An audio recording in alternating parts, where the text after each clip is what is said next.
Welcome to You Know What, the podcast for you that dispels the myths and BS in the fitness industry whilst leveling up your A game in everyday life. We are your hosts, Nick Finch. You know what, man? You know what?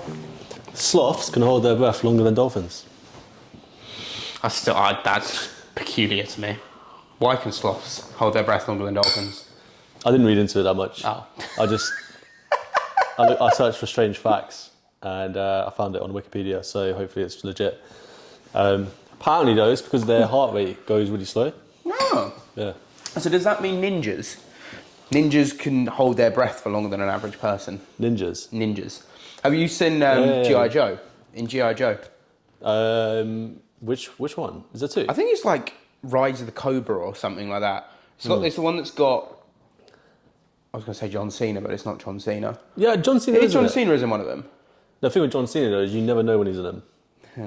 Because he's always invisible. But he's never there. Yeah. I've got a question for you though. How's your week? How's your week been? How's my week been? How's your week been? Yeah, it's been good, man. Yeah? How about you? Yeah, it's not too bad. Yeah. Having a good time. Just lie down there, put your head there, and I'll talk for you a day. We just talk. It's now therapy. Change the podcast into therapy if you haven't realised.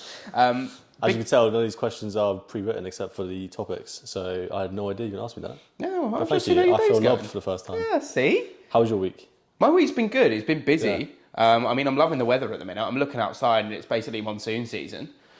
We're in April now, which is great. I'm turning into a weatherman. I don't know if you've seen on my stories that I've started doing kind of weather journals now, just to let people know what the weather is, considering obviously people already know what the weather's like outside, but I just thought I'd let people know. Do you know what I do with seasons? What? I split them up into halves.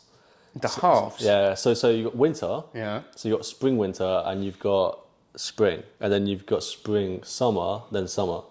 So you can see the turning point in the season when it's losing the last season, if that makes sense. So like this one now, we're coming out of winter into spring. Yeah. So next week, you guys are going to see it, or this week, whenever you see this, you're going to see the sun's going to come out, and we're officially in the height of spring. And then we'll be in the last half of spring.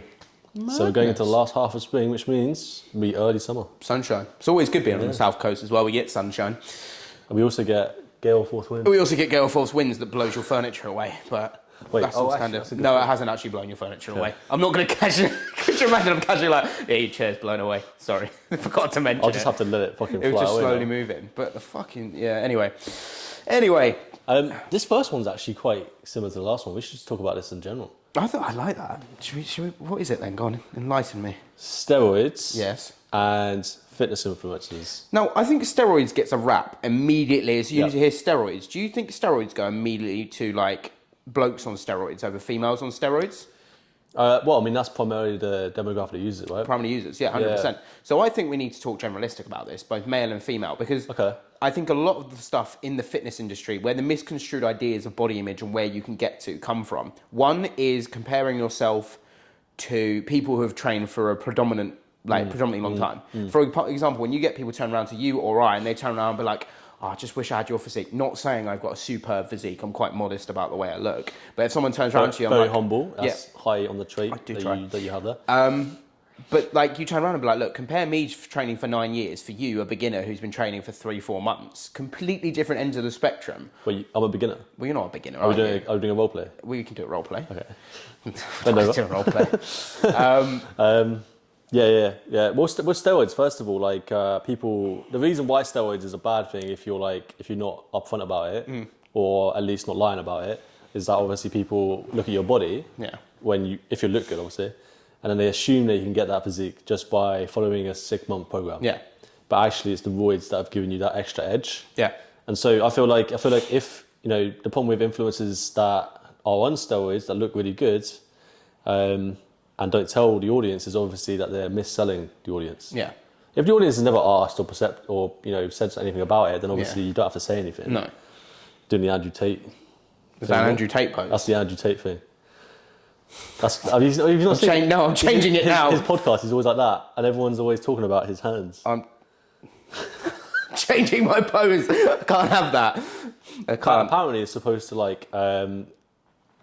collect your energy in the body and give you a more focused mind. Yeah. I don't know what that does. I'm just going to mix up my hands again. That's it. I'm going to mix up my... Wait, hold on. What was that? How about this one?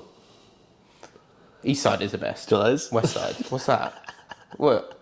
What's that? It's a school thing. No. Two in the. Oh, dirty man. Dirty man. What is it? West Side. West Side is the best. That's Klingon. No, it's West Side. Shit, I So no, what is West Side?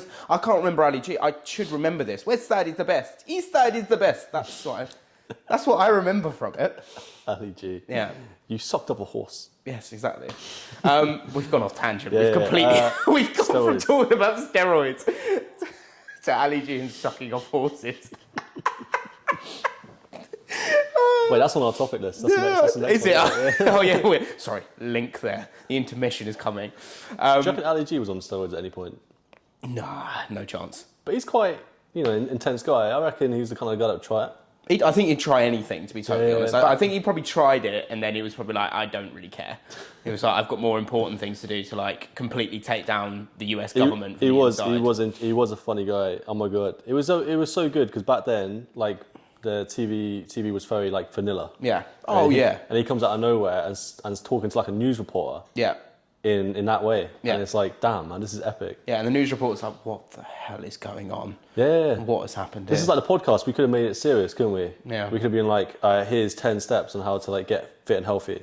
Yeah, no, everyone knows that already. It's fine, don't worry. It's boring. It is, but we don't want to do that. It's boring, man. Definitely don't want to do that. It doesn't excite me. Right, anyway, back onto the steroid topic. Yeah, I think for me, I've actually, from personal experience, I'm getting a better grasp on it. Yeah. Personally, I've had more first-hand experience nowadays with steroids. Not me doing or taking steroids, but like first-hand experience. Why do you think he's recovered so quick from the back problem?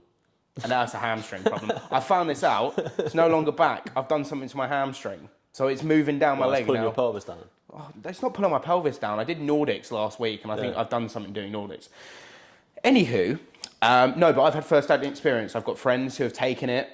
You've taken it in the past, which you're very open about. Yeah. And, okay, here's a question for you as a person who has taken it in the past. Do you find it does change your genetic makeup in the long term? Do you now find it increasingly easier to put on muscle mass compared to beforehand? My biggest argument now is that I can't say that I'm natural, apparently, because if I was that in the past, even for like 3 months, apparently now for my whole life, I'm never going to be natural now. It will cause, obviously, a small increase in test, though, Which is won't it? bullshit. Yeah. But over time, obviously, that reduces, and as you get to the age of 30, that your testosterone starts to drop anyway. So the biggest thing you should say, like transgenders that we talked about last time, transgender women, men that go to women in women's sport, I can't say that properly. Yeah. They take female hormones to become a woman. Yeah. But they've had all this time as a man. Yeah. But like all their hormones that you get as a man. Yeah. It's the same thing as steroids. Yeah. You take steroids, you develop a certain way, and then when you come off it, you still developed. You stay in the same way, don't you? So I'm a lot bigger than I used to be. Yeah. And like I can hold a bigger frame now, whereas when I was younger I couldn't. Yeah, and same. so roids helped me like grow quickly, but the long-term risks of being on it weren't very appealing to me.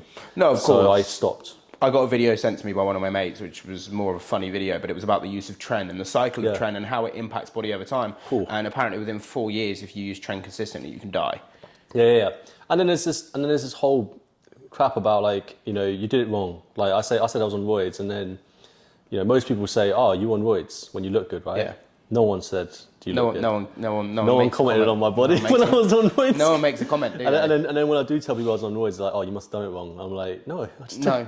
I mean, you can do it wrong. I probably did it wrong, but like, do you know what I mean? Like, it's very confusing on how you should take things unless you dive down the rabbit hole of trying to do it, and your life becomes this chemistry experiment with yourself. Yeah, it's not worth it, man. Well, I've been suggested by a mate in the past, and you know said mate, who suggested even with my injury to inject peptides into my body, which are totally. I think I might know who this one is. You probably do. But personally, I'm not going to be injecting peptides into my body anytime soon. I hate needles. I'm such a wet bag. One, hate needles, and 2, I just want to stay completely natural and see how far I can push my physique. And you should.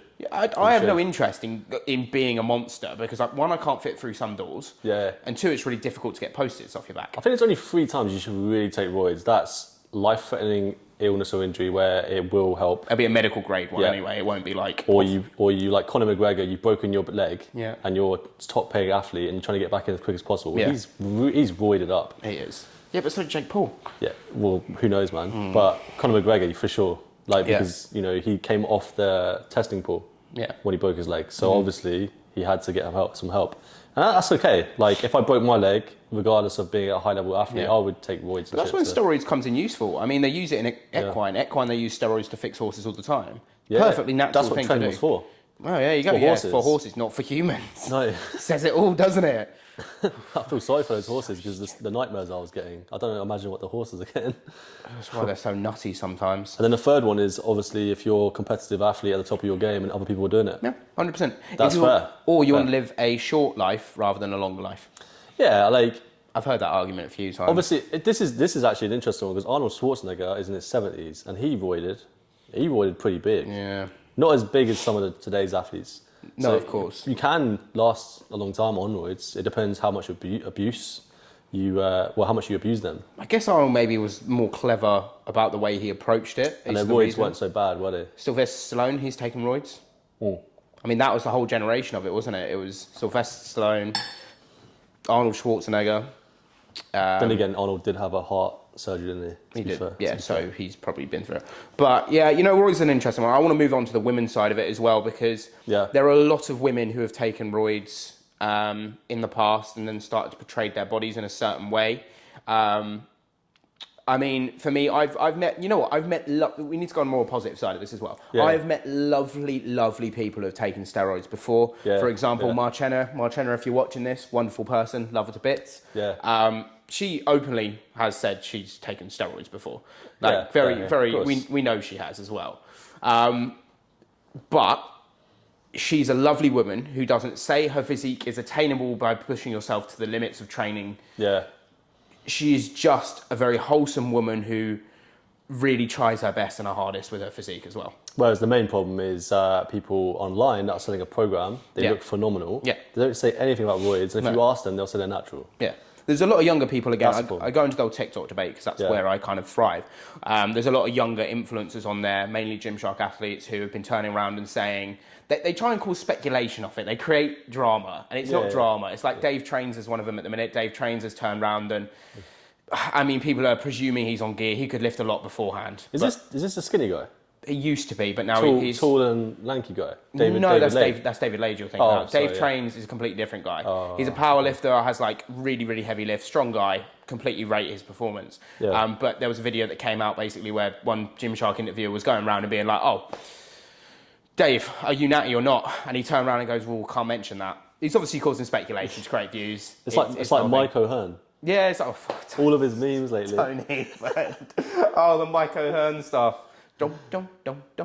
That's it. Baby, you don't hurt. Yeah, it's literally that. I love it. I love those memes because it's like you're going to jail and then he'll be like, no, I'm not, have a good day. Yeah. And it's just like that music and it's just standing there looking good. Yeah. He said he was natural. He's not though, is he? He's just not. It's just not. Like, I don't want to hate on him. No. He's 30 years in the industry. Yeah. He's done well. But he's not natural. No, he's not natural, is he? No, he's not. But hey, look, that's not for us to worry about anyway. But it is What that if kind he of was? interest. What if he was? It's impressive physique to build. But if you compare him to people who have been natural, who are natural now, I think the problem is when there's a vast comparison between the amount of people in society who look an average physique compared to someone who's on roids. There is a drastic difference You between don't the even two have of to be them. big. If you're lean Yeah. and you look good because you're lean, Yeah. you can get told you're on steroids. Yeah. Gregor Gallagher, Kino Body. Yeah. I think he is douchey. Everyone thinks he's a bit of a douchebag sometimes, but I actually rate him. He's got good marketing. Because, but also like his general philosophy is build strength. That's how you get good shape. Yeah. Build strength, control your diet. Yeah. It does intermittent fasting to control his diet, which I think is completely fine, whatever. If he wants to do it, you can do it. If you want to do it. Yeah. And he's got a phenomenal shape, and they said that everyone's saying he's on roids. He went to Derek on More Plates, More Dates. Yeah. And he got his testosterone tested by like the highest possible like grading of testing possible. Completely natural. Yeah, it's not surprising though. I think Phenomenal. You know what? He doesn't strike me as someone who has been on gear. No. He has that physique that, again, it's an attainable physique, but this goes back to my point of like, he's been in the industry for years. It's his shoulders. Shoulders are a tail. Yeah. If you're on roids, your shoulders like get big because men have lots of women as well, but men's androgen receptors are very sensitive up here. There's a lot of them. Yeah. So when you do take roids and you do train really hard, you'll notice these get big quite quickly. Right. These get big quickly when you're for a man anyway, as long as you're training. Yeah. But roids, you see this pop out. And because Greg's traps and shoulders are so impressive, everyone's like, oh, he must be on roids. And it's like, I think it's a cop-out. People are lazy. Most people are so lazy. Most people are lazy and want to pass blame. Pass blame is one of the most common things that people do, because it's like, I don't want to get myself into the position that you've got to, so now I'm going to be like, you're fake. It's an excuse, isn't it? It's them saying, oh, I can't get your body, so I'm going to say something that makes it a reason why I can't get it. Yeah, I'm going to slate and give myself kind of, what is it? It's a self-fulfilling prophecy, isn't it? You're fulfilling yourself by being negative to other people, because you don't want to push yourself out the comfort zone to create that physique. It's amazing how close that is to visualization as well. It is. Like self-fulfilling prophecy, and like how you perceive yourself, how it also like manifestation we've probably talked about and heard about before. Yeah, 100%. Yeah, I've been doing it more recently than not, to be fair. Yeah. No visualization. There's a lot of people there's a lot of naysayers on it, and I think it's a split decision with manifestation. A lot of people don't believe in it working.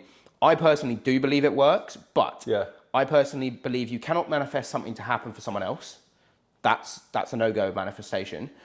I believe with manifestation, you align yourself with what you want to do. That's the whole point of manifestation. It's not to be like, I want to get a nice car, so you get a nice car. It doesn't work like that. You know what? I wish it did. I would have had a car by now. Yeah, exactly. You'd have your Audi by now. And you drive, what do you drive? What now? Yeah. Peugeot 107.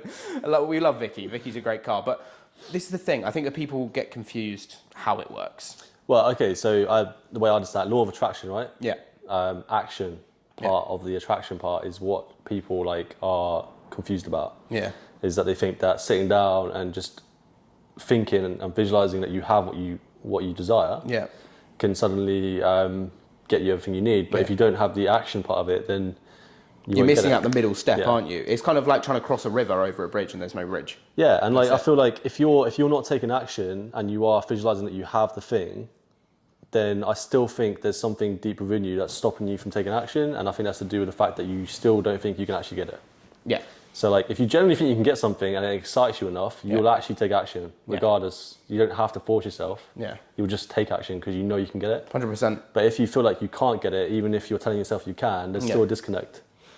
And that disconnect is like that childhood trauma potentially, or something in your subconscious like telling you you're not good enough still, pulling you down. So as much as you tell yourself you can do something, it's still pulling you down. Yeah. And you can't take action. Doubt and worry, isn't it? It's doubt and worry that are the biggest killers of dreams. And that's what everyone says. It's doubt and worry and not believing in yourself. This is why me and you have both done it from a business perspective, that we do vision. We've got a vision board each now. Yeah. Oh, you got one now? I've got one. Yeah, oh, I've got lovely, one. Yeah. Cost me a bomb for a piece of paper, but you know. You got it from Canva? Yeah. A1? Yeah. 20-something quid? Yeah. That's a lot, isn't it? It's a lot of money. It was literally came in, I went, this is just literally paper, and they put the photos on it.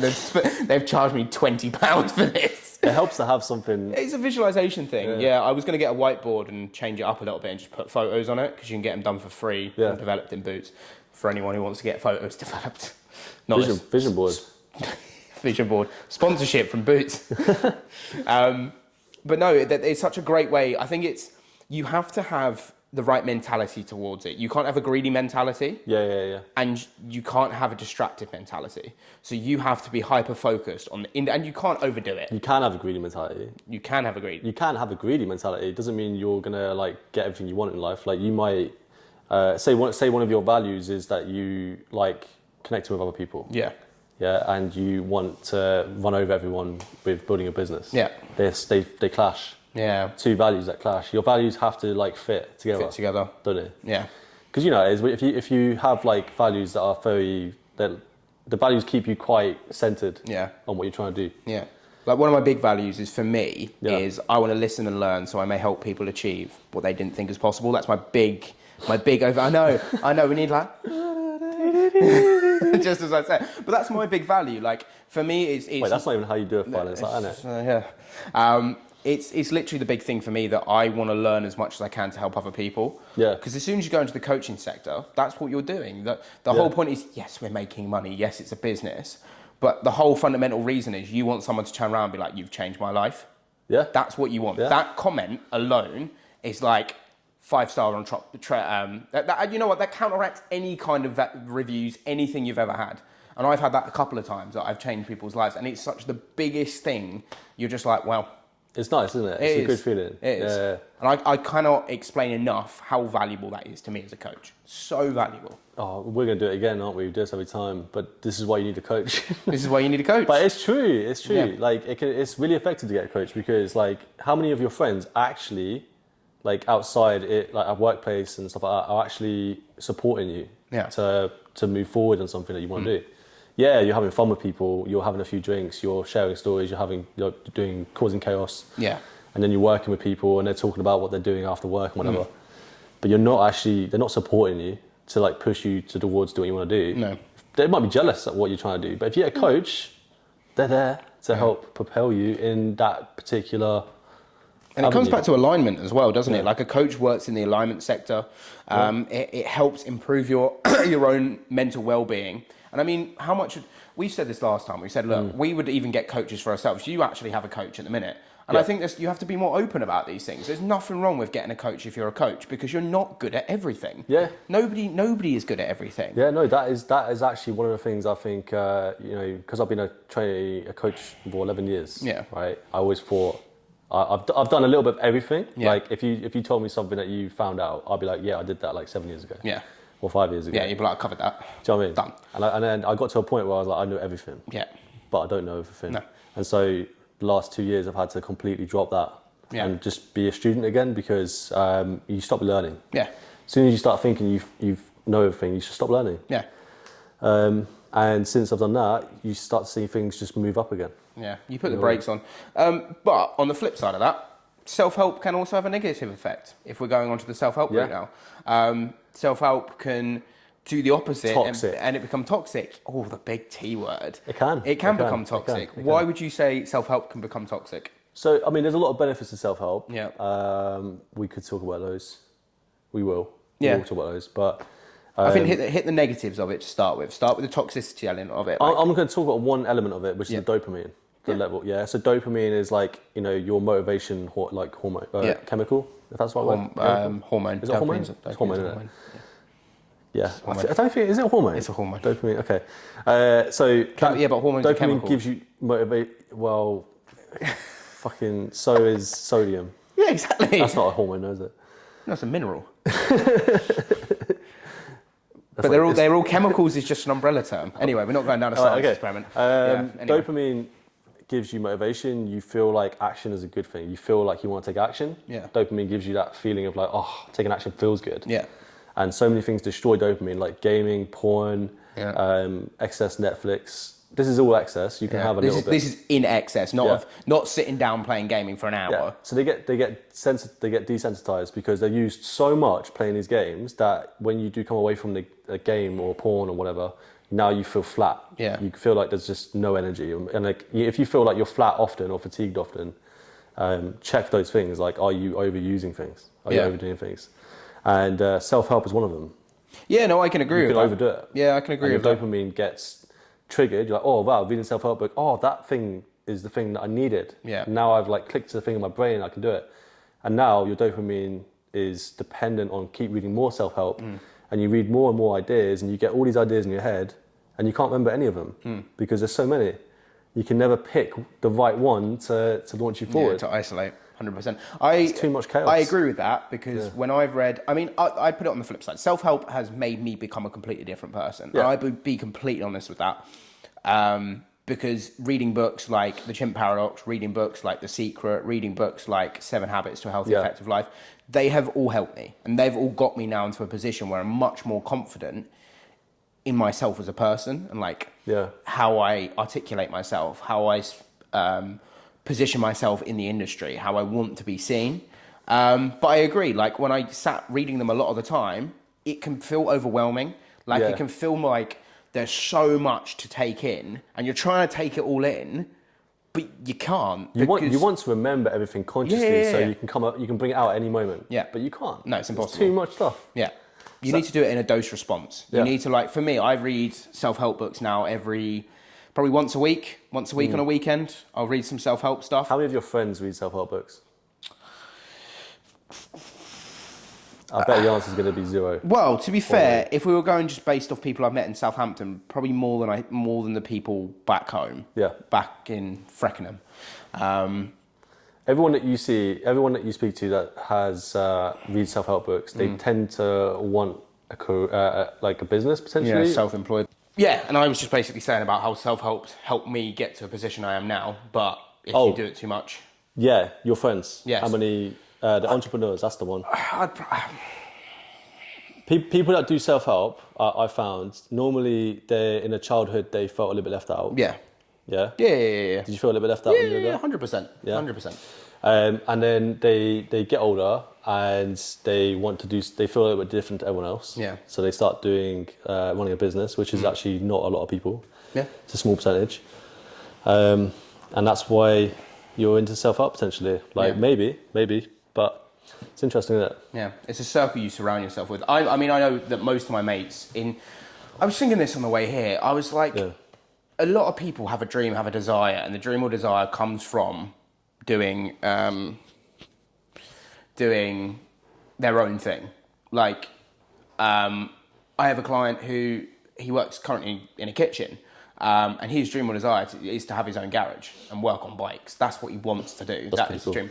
But you bear in mind there, actually, the only route to, or not the only route, one of the routes to secure your dream, your happiness, is to do your own business. Yeah. Control what you're doing. Have that, what you want to do, you know? Yeah.